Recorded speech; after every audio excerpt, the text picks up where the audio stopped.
Acordaos que nos quedamos en Sarepta y hoy vamos a terminar Sarepta. Vimos en Sarepta la provisión de Dios.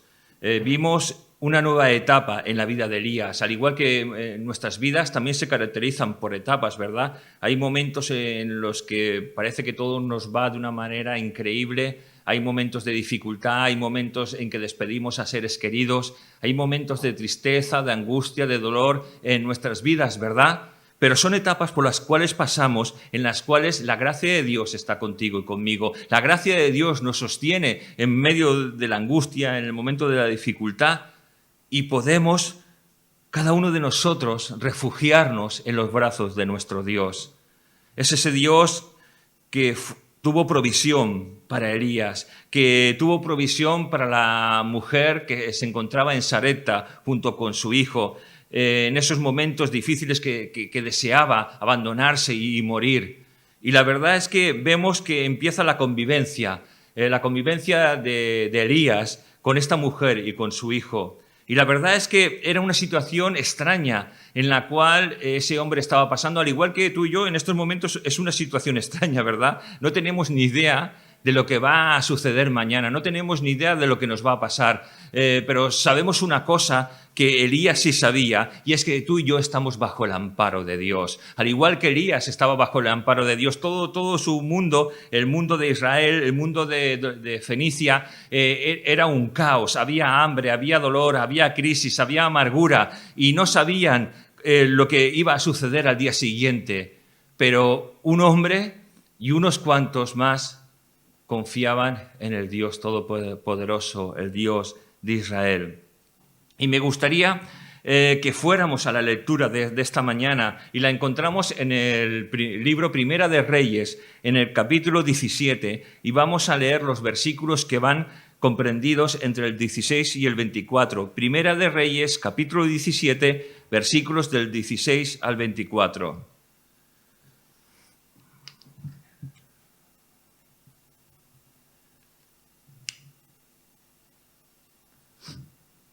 Dice así: y la harina de la tinaja no escaseó, ni el aceite de la vasija menguó, conforme a la palabra que el Señor había dicho por Elías.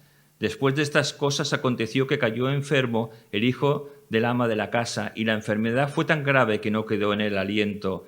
Y ella dijo a Elías: ¿qué tengo yo contigo, varón de Dios? ¿Has venido a mí para traer a memoria mis iniquidades, mis pecados, y para hacer morir a mi hijo? Él le dijo: dame acá tu hijo. Entonces él lo tomó de su regazo y lo llevó al aposento donde él estaba y lo puso sobre su cama. Y clamando a Dios dijo: Señor, Dios mío, ¿aún a la viuda en cuya casa estoy hospedado has afligido haciendo morir a su hijo? Y se tendió sobre el niño 3 veces y clamó al Señor y dijo: Señor, Dios mío, te ruego que hagas volver el alma de este niño a él. Y el Señor oyó la voz de Elías y el alma del niño volvió a él y revivió. Tomando luego al niño, lo trajo al aposento, a la casa, y lo dio a su madre. Y le dijo a Elías: mira, tu hijo vive. Entonces la mujer dijo a Elías: ahora conozco que tú eres varón de Dios y que la palabra del Señor es verdad en tu boca. Amén. Qué pasaje de contrastes tan grandes y tan maravilloso, ¿verdad? Si en un momento dado estaban bajo esta familia comprendida de una mujer, de su hijo y de Elías, que estaba en ese momento viviendo con ellos, vemos que estaban bajo el amparo de Dios, bajo la provisión de Dios. Pero ¿sabéis una cosa?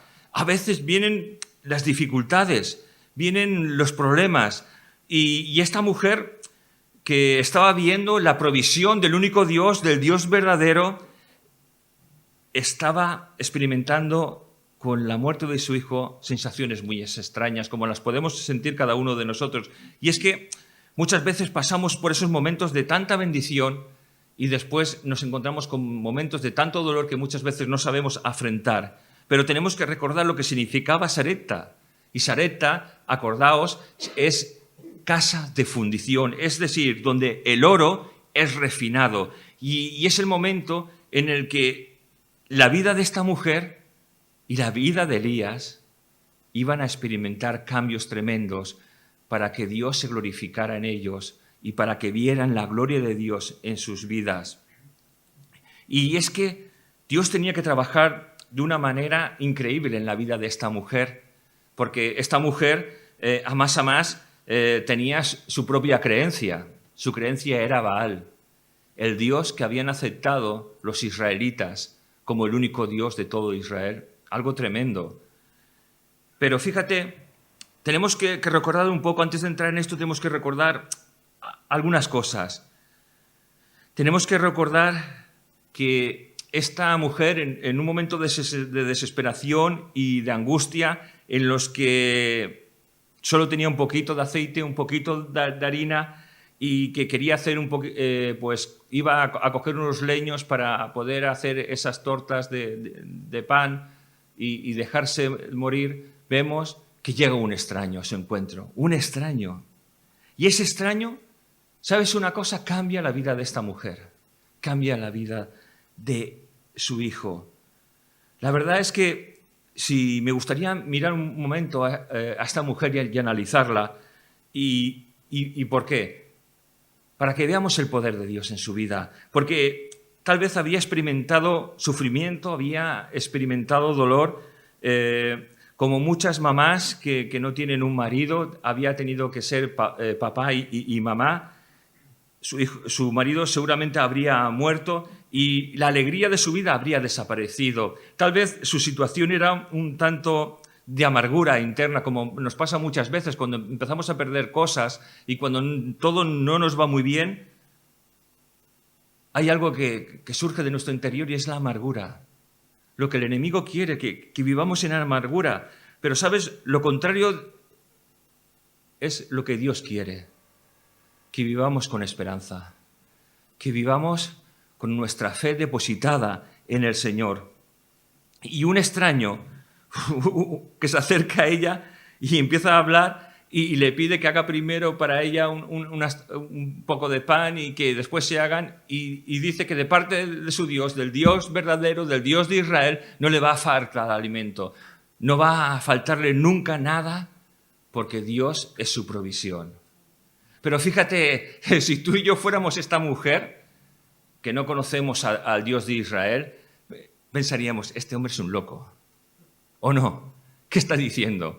Que este es un vividor que quiere que yo le haga un poquito de pan, se lo come y seguro que me deja.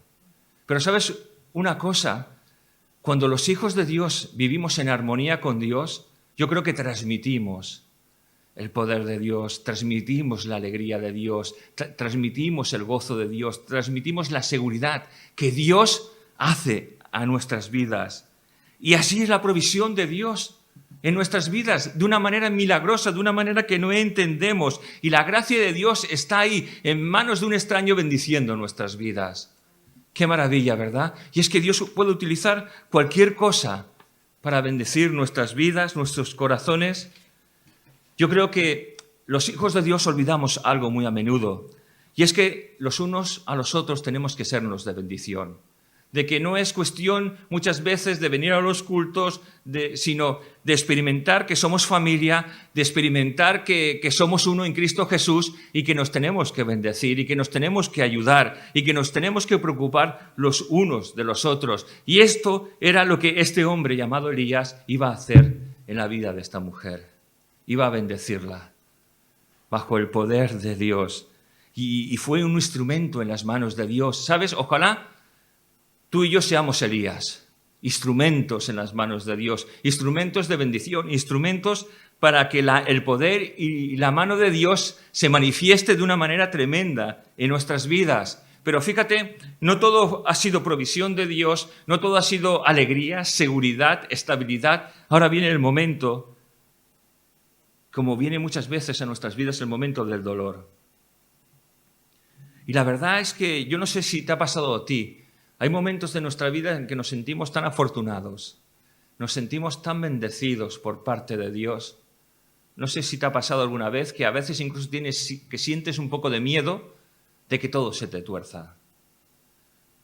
A lo mejor el trabajo te va bien, tu matrimonio te va bien, tus hijos están en el Señor y todo parece que está yendo muy bien.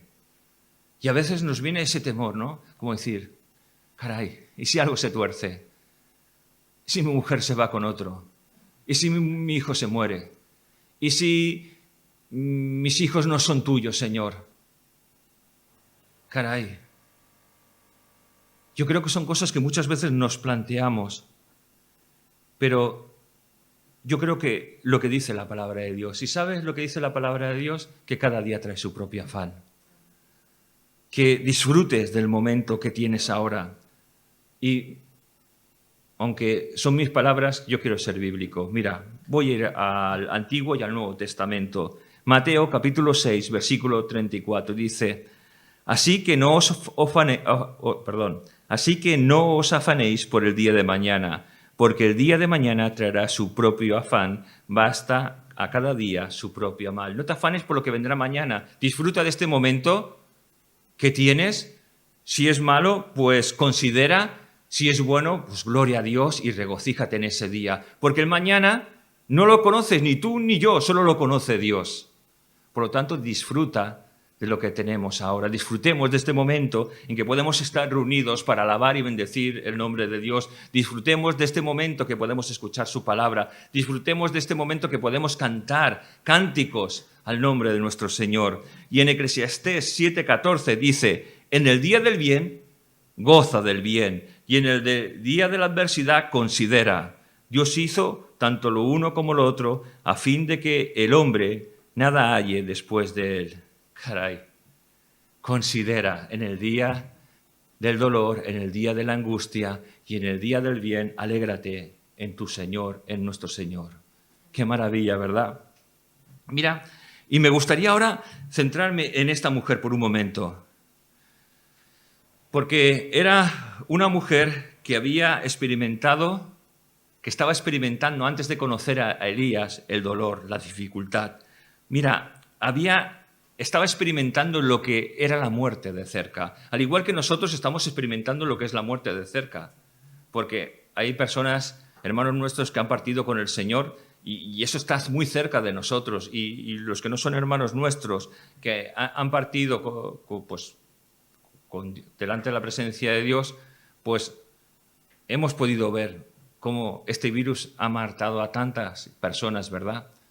Pero ¿sabes una cosa? Esta mujer, como nosotros, tal vez más, porque a pesar de que había visto en medio de esa crisis tan grande que estaba experimentando todos los países alrededor de Israel, en el que la sequía había invadido todo, de que personas se dejaban morir, de que hacían sacrificios humanos al dios de Baal, había visto cómo las plantas habían desaparecido, cómo los campos se habían secado, cómo la tierra empezaba a agrietarse, cómo no había vegetación, cómo los animales eran huesos y muchos ya habían muerto porque no habían pastos suficientes para poder alimentar a los animales. No habrían nubes en los cielos, simplemente habría un cielo tremendo y un calor abrasador, porque la ira de Dios había caído sobre Israel y sobre los países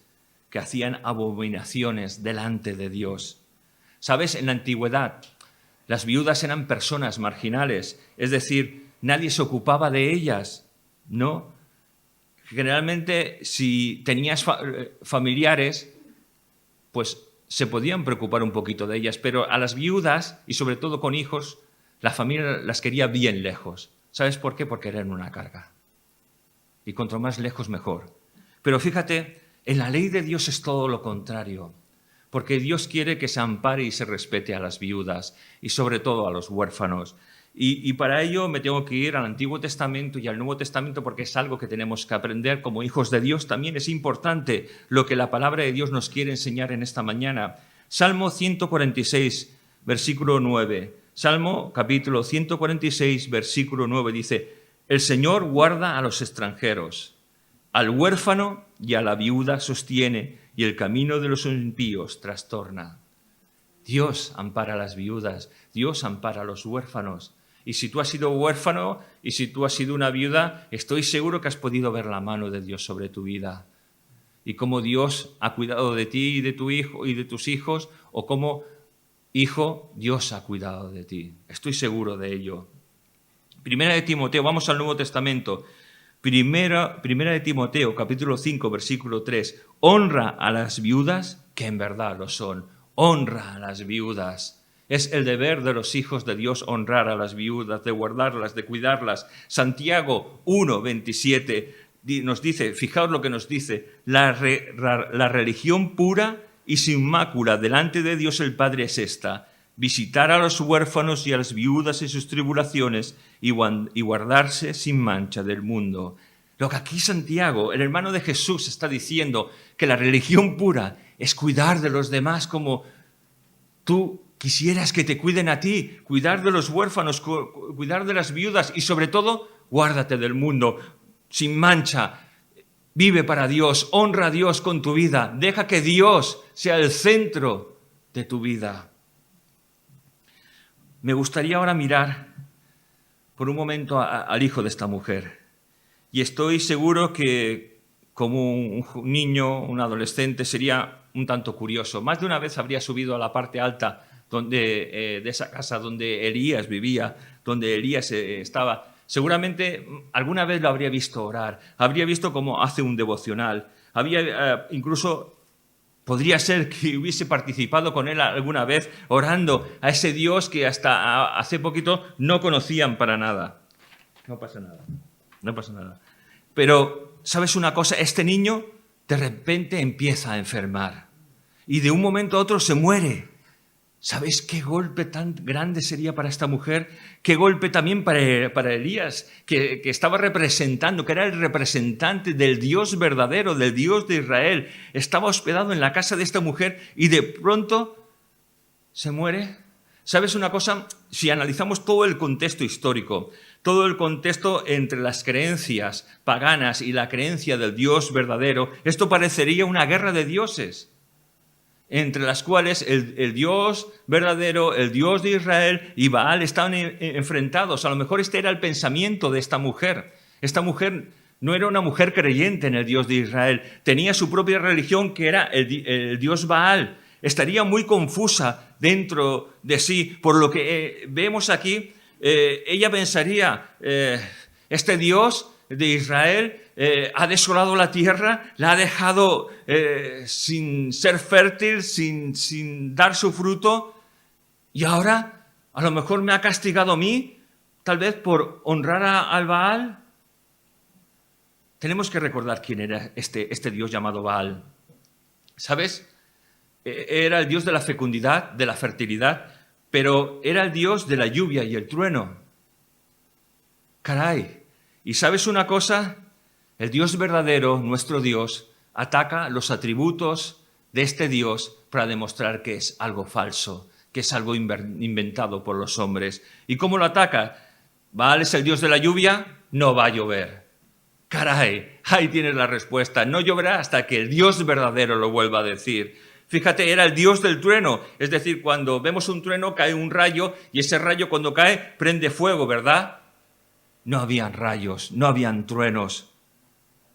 El fuego que cayó fue solo el fuego del Dios de Israel, del Dios de Elías, demostrando así en unos sacrificios que el Dios de Israel era el Dios verdadero, que el Dios antiguo que habían dejado por seguir una nueva deidad estaban equivocados. Hijos de Dios, no sigamos los designios de este mundo, no sigamos las modas, no sigamos las cosas que parecen pero que no son. Miremos lo que la palabra de Dios nos enseña, miremos lo que en la palabra de Dios encontramos y vivamos y experimentemos la palabra de Dios en nuestras vidas. Es el Dios de la fecundidad, es el Dios que hacía las cosechas abundantes, que los ganados fueran engordados.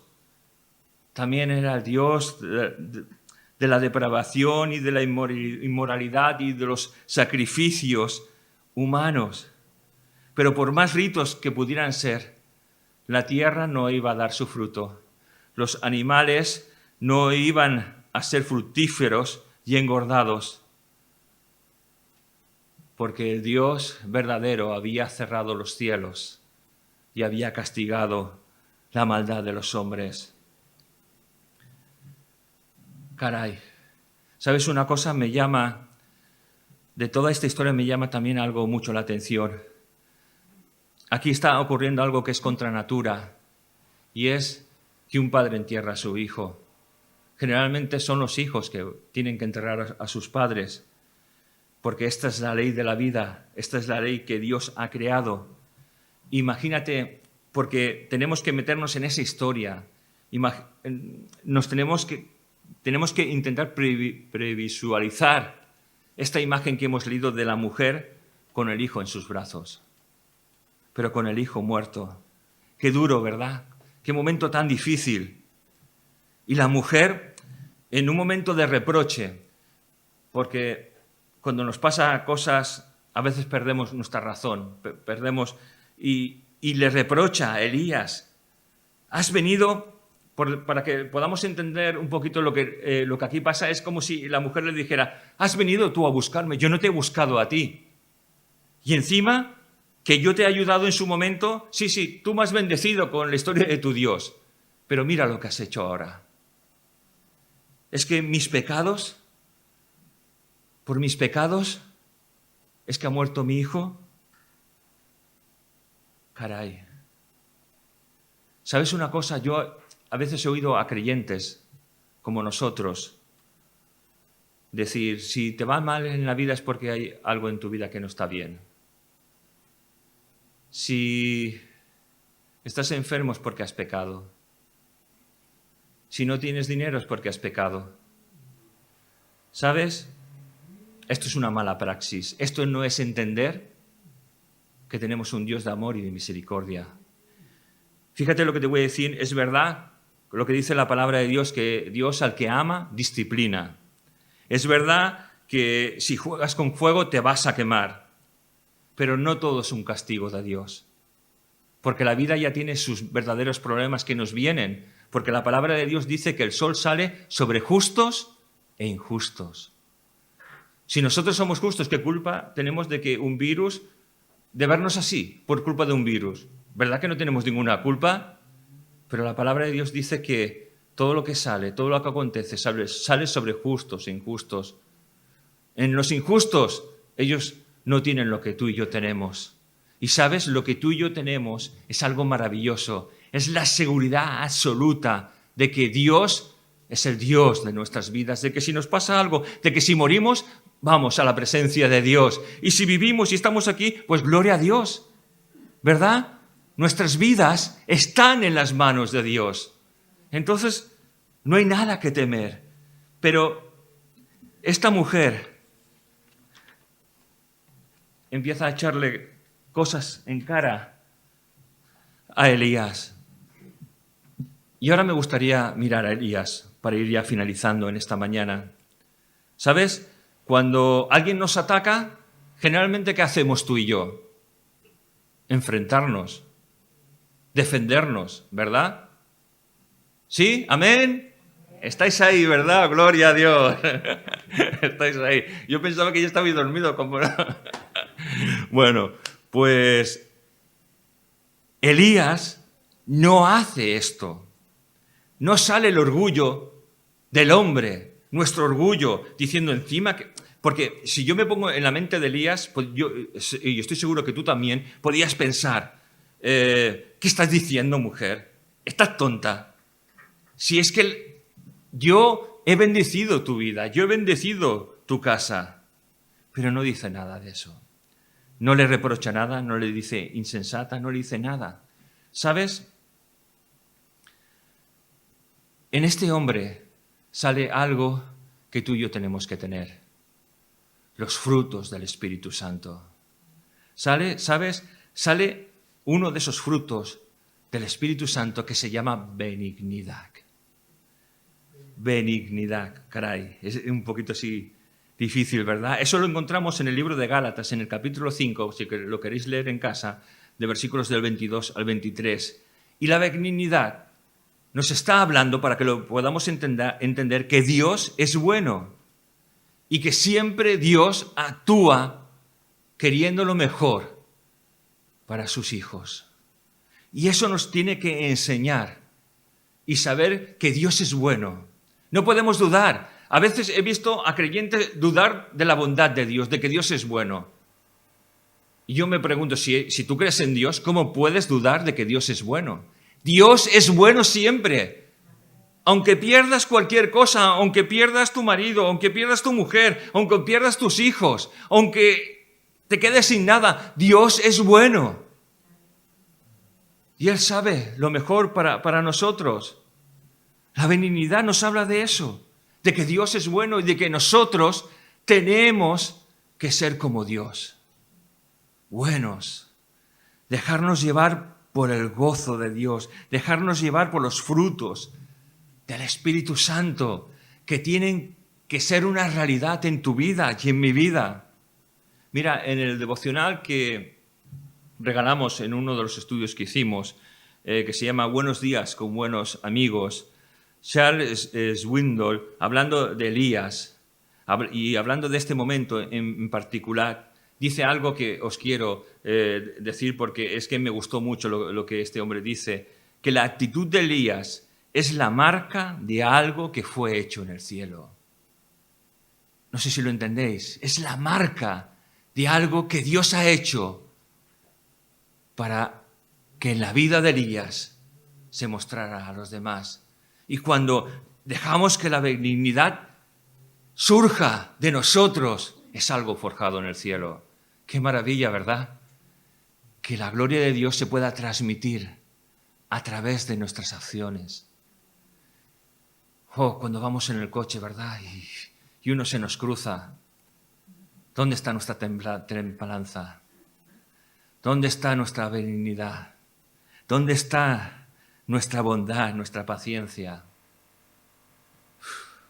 A veces, por malos entendidos, ¿cómo nos ponemos tú y yo, verdad? Se nos empieza a salir unos cuernos aquí. No, ¿verdad? No, menos mal que no. Pero nos sale otra cosa de dentro que es peor. Pero dejemos que los frutos del Espíritu Santo abunden en tu corazón y en mi corazón, porque con ello estaremos honrando a nuestro Dios.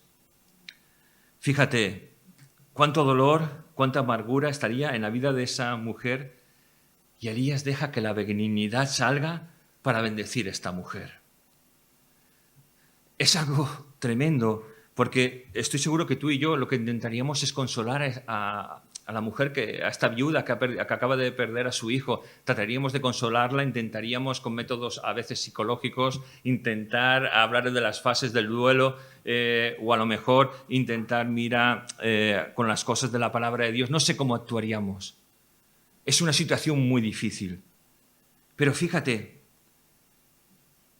aunque nosotros intentáramos dar consuelo, aunque nosotros tratáramos de dar razones con lógica humana, lo que Elías hace es todo lo contrario.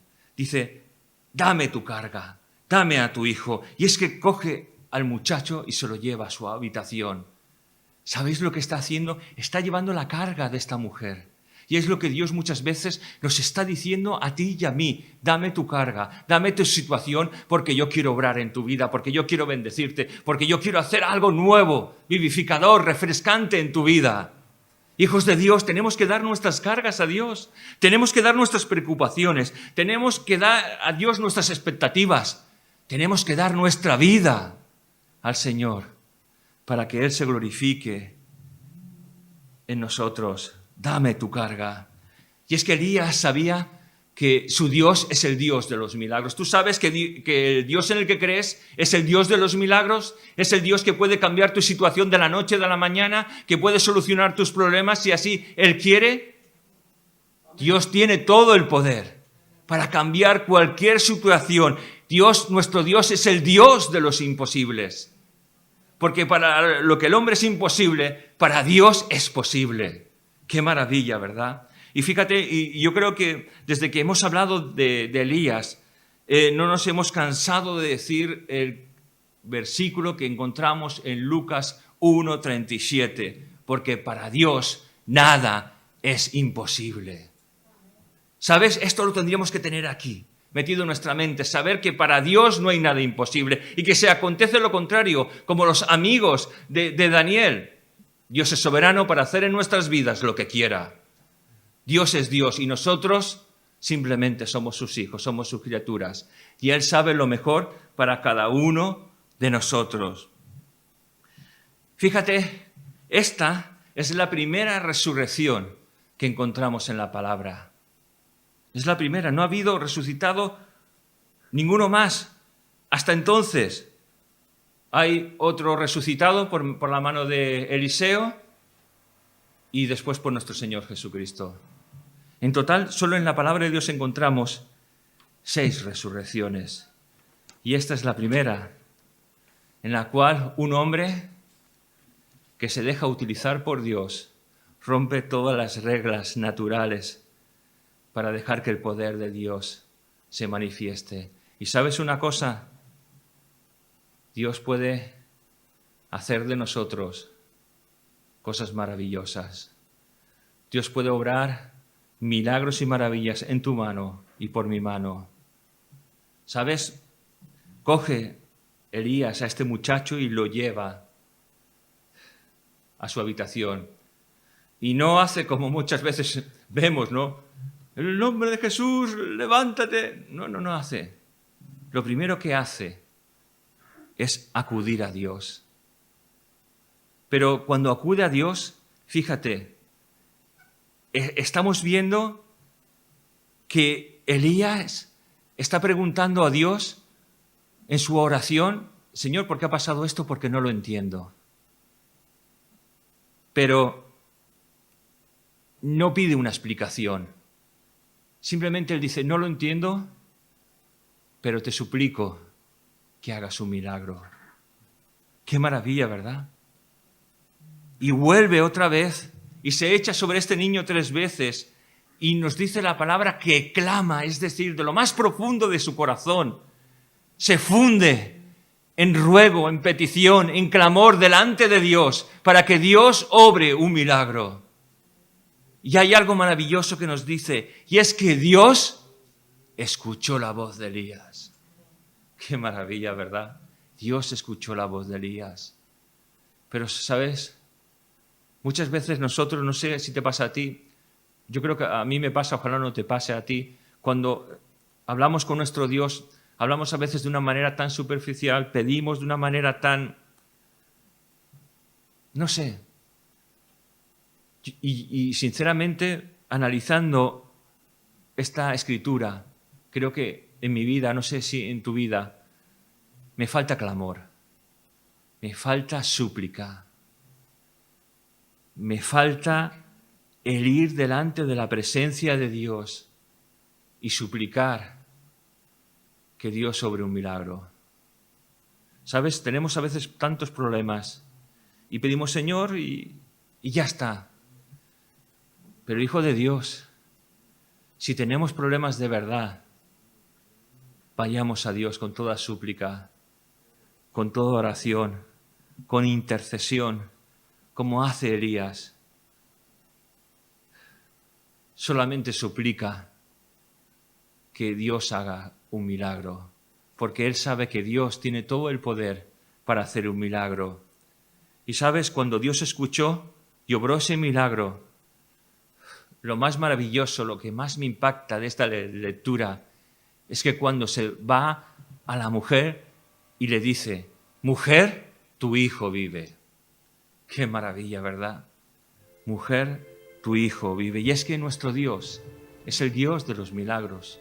Es el Dios que puede actuar en cualquier situación, por imposible que sea, trayendo bendición a nuestras vidas.